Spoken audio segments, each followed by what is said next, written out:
हमारे पास बहुत सारे फ़ोन आते हैं, तो लोगों की सबसे बड़ी ये एक परेशानी है कि महाराज जी, हम मानसिक रूप से बहुत परेशान हैं। हमारा मन स्थिर नहीं रहता है, हम डिप्रेशन के शिकार हैं, नींद नहीं आती है, मानसिक पीड़ाएँ, मानसिक यातनाएँ, मानसिक कष्ट बहुत भोग रहे हैं। मित्रों, इस मानसिक कष्ट का सबसे बड़ा कारण यह है कि ज्योतिष में सूर्य ग्रहों का राजा है। यह जो मनुष्य है, उसकी आत्मा का कारक ग्रह सूर्य है और चंद्रमा उसके मन का कारक है। चंद्रमा नक्षत्रों का राजा है, नक्षत्रों का स्वामी है, सूर्य ग्रहों का राजा है। और इन दोनों ग्रहों का जब तक संतुलन ठीक नहीं होगा, तो व्यक्ति परेशान ही रहेगा। आत्मा और मस्तिष्क का संतुलन ठीक होना चाहिए। अगर आदमी आत्मा से बहुत अच्छा है लेकिन मन से दुखी है, मन से खराब है, तो भी खराब है। मन से बहुत अच्छा है लेकिन आत्मीय आत्मबल नहीं है, आत्मा से परेशान है, तो भी आदमी परेशान रहेगा। सूर्य आत्मा का कारक ग्रह है, चंद्रमा मन का कारक ग्रह है। चंद्रमा और सूर्य दोनों को कुंडली में अच्छा होना चाहिए। अब सबसे बड़ी परेशानी का कारण जो वर्तमान में है, ज्योतिषीय विश्लेषण तो व्यक्ति की हर व्यक्ति की अलग-अलग कुंडली है। हर व्यक्ति के ग्रह उसके जन्म लेते ही उसके कुंडली में बैठ जाते हैं। जिसके जीवन में जो ग्रह जैसा परिणाम और जिस भाव का मालिक बना है, तो वह वैसा परिणाम देता है। उन्हीं के परिणामों को कम और ज़्यादा करने के लिए ज्योतिषीय उपाय हैं। ये किसी जानकार ज्योतिषी से आपको कुंडली दिखा करके पता लग जाएगा और वो बता देंगे, आप उनके उपाय करिए। उपाय दोषपूर्ण जो ग्रह हैं उनके दोष निवारण के करिए। जो शुभ ग्रह हैं उन ग्रहों को और अधिक श्रेष्ठता मिले, बल मिले और उन पर कोई आपके कर्मों के द्वारा ऐसा दुष्प्रभाव ना आए जिससे वह अच्छे ग्रह भी आपके खराब हो जाएं। तो अच्छे ग्रह जो हैं, जो शुभ ग्रह हैं, उनका शुभत्व बढ़ता रहे और जो खराब ग्रह आपके जीवन में बैठे हैं कुंडली में, उन ग्रहों का प्रभाव कम होता रहे। इसके ज्योतिषीय उपाय हैं। अब मित्रों, एक साधारण सी बात आपको बताए दे रहे हैं कि इस समय ज़्यादातर जो लोगों का, अधिकांश लोगों का जो मानसिक पीड़ा का कारण है, वह कारण है राहु की प्रबलता। वर्तमान समय राहु प्रबल है।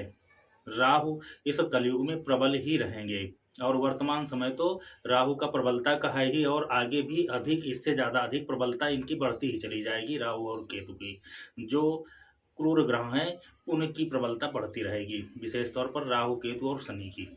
तो राहु का जो ग्रह है, इस समय राहु की ही प्रबलता है। राहु का जो कारक भाव है, जो राहु के तत्व हैं, वह मोबाइल है, कंप्यूटर है, इलेक्ट्रिक है, इलेक्ट्रॉनिक्स है, जितने भी डिजिटलाइजेशन हो रहा है, वह सब राहु का कारक ग्रह है। आज सबसे बड़ा कारण यह है कि लोग मोबाइल में देखो, कंप्यूटर में देखो, लैपटॉप में देखो, इलेक्ट्रॉनिक्स, टीवी या जो भी कुछ आप देख रहे हो, वह राहु से प्रेरित है और इनके बिना आप रह भी नहीं सकते हो। कलयुग माने कल युग, माने कल माने कल कारखाने, यांत्रिक। तो यांत्रिक चीज़ों पे, इलेक्ट्रिक और इलेक्ट्रॉनिक्स चीज़ों पे राहु का और शनि का प्रकोप है, शनि का इनका आधिपत्य है। तो राहु को अगर आप सदुपयोग करते हैं तो राहु आपको राजा बना देंगे। राहु से ज़्यादा देने वाला ग्रह कोई नहीं है। राहु और केतु जब देने पे आते हैं तो व्यक्ति को राजा बना देते हैं। जो कहावत कही गई है कि ईश्वर देता है तो छप्पड़ फाड़ कर देता है, तो यही ग्रह हैं जो छप्पड़ फाड़ कर देते हैं और जब लेते हैं तो आपका सर्वस्व ले भी लेते हैं। तो इनका शुभत्व आपके जीवन में बना रहे, इसलिए आप इलेक्ट्रिक है, इलेक्ट्रॉनिक्स है, मोबाइल है, कंप्यूटर है, लैपटॉप है, ऐसी इलेक्ट्रॉनिक्स चीज़ों का, डिजिटलाइजेशन का अगर आप सदुपयोग करते हैं तो आपको असीमित लाभ होंगे। लेकिन अगर आपने इनका दुरुपयोग करना शुरू कर दिया तो यह आपको बर्बाद भी कर देंगे। आपने देखा होगा कि खाली मोबाइल और लैपटॉप या किसी न किसी इलेक्ट्रॉनिक्स या इलेक्ट्रिक चीज़ों के कारण लोगों की ज़िंदगियां बर्बाद हो गई। आज मोबाइल आदमी के जेब में पड़ा पड़ा हुआ है। जैसे लोग कुछ पहनने के लिए बना दिया करते थे, देते थे, तो वो भी किसी न किसी ग्रहों से संबंधित उनके उपाय होते थे। कोई जड़ी पहना देता था, कोई यंत्र पहना देता था, कोई औषधि दे देता था, राहु से जुड़ी हुई आयुर्वेदिक। तो ये ग्रहों से जुड़े हुए लोगों को पहना देते थे कुछ ना कुछ ताबीज, गहना या आदि आदि कुछ भी प्रकार का। अब आप 24 घंटे मोबाइल लिए टहल रहे हो, अपने जेब में मोबाइल डाले हुए हो, आप के कान में लीड लगी हुई है, आपके घर में जाओ तो टीवी, कंप्यूटर, लैपटॉप, आप 24 घंटे राहु के ही साथ जुड़े हो, उसको आप तहबीज के तरीके ही आप लपेटे हो। आप उसको अपने साथ रखे हुए हो, उसका अगर सदुपयोग नहीं करोगे तो आपके जीवन को बर्बाद कर देगा और इसको आप छोड़ भी नहीं सकते हो, क्योंकि वो इस वर्तमान समय इन्हीं का चल रहा है, इन्हीं की प्रबलता है। तो उससे आप दूर नहीं हो सकते हो, उसका सदुपयोग कर सकते हो। आप उसका सदुपयोग करो। मोबाइल के द्वारा लोग करोड़पति अरबपति बन गए, पता नहीं कहाँ से कहाँ पहुँच गए। ज़ीरो से लेकर उठ कर के लोग आकाश में उड़ रहे हैं। ऐसे ऐसे जो केवल मोबाइल और इलेक्ट्रॉनिक्स और राहु के ही कारक चीज़ों से, जो राहु के कारक तत्व हैं, उनके प्रभाव से लोग कहाँ से कहाँ पहुँच गए। आप इनका सदुपयोग करें। अगर मोबाइल का आप दुरुपयोग करते हैं, इन चीज़ों का दुरुपयोग करते हैं, तो इनका सीधा असर आपके मस्तिष्क पे जाता है।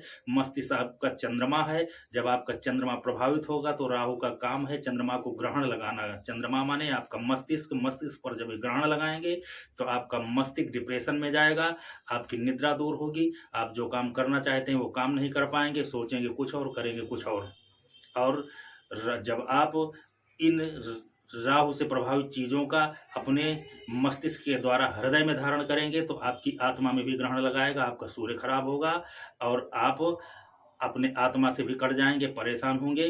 तो आप सबसे पहले मोबाइल, लैपटॉप, इलेक्ट्रॉनिक्स चीज़ों का सदुपयोग करना सीखें। आपका राहु और केतु बहुत अच्छा हो जाएगा, आपके क्रूर ग्रह बहुत अच्छे हो जाएंगे। विशेष तौर पर राहु आपका बहुत अच्छा हो जाएगा और जब राहु अच्छा होगा तो आपको राजा बना देगा। मित्रों, अगर किसी भी प्रकार की आपको जानकारी चाहिए तो हमारे पितृशक्ति धाम में आएँ। हमारे यहाँ विराजमान जागृत और सर्वशक्तिमान इस कलयुग के राजा भगवान हनुमान जी की मूर्ति प्राण प्रतिष्ठित है, स्थापित है। उनके दर्शन करें। हजारों साल पुराना पीपल का पेड़ है जिसमें सारे ग्रहों का वास है। मूले ब्रह्मा त्वचा विष्णु शाखा शंकरेवचा पत्रे पत्रे सर्वदेवानां वृक्षराज नमस्तुते। अश्वस्था दक्षिणे रुद्रा पश्चिमे विष्णु स्थिता ब्रह्मोच उत्तरो देशस्य पूर्वे त्वात्रिन्द्रादि देवता स्कंधोप स्कंदपत्रेषु गो विप्र मुनि पुंगवः मूलम वेदा पयोगम संस्थिता मुनि स्थिता। सारे देवता पीपल में होते हैं। वह हजारों साल पुराना पीपल का पेड़ है। उस पेड़ के नीचे हमारे पितृशक्ति धाम में भगवान संकट मोचन हनुमान जी की मूर्ति स्थापित है। आप इनके दर्शन करें, पीपल में दीपक लगाएं, आपके जीवन के सारे संकटों का निवारण होगा। अगर आप अपनी कुंडली का विश्लेषण कराना चाहते हैं या कुछ जानकारी चाहते हैं तो वह भी हम आपको निःशुल्क आपको बताएंगे, निःशुल्क प्रदान करेंगे। छोटे छोटे उपायों के द्वारा आपके जीवन में चमत्कारिक प्रभाव होंगे, आपके संकटों का निवारण होगा। जय माता रानी, जय माता रानी।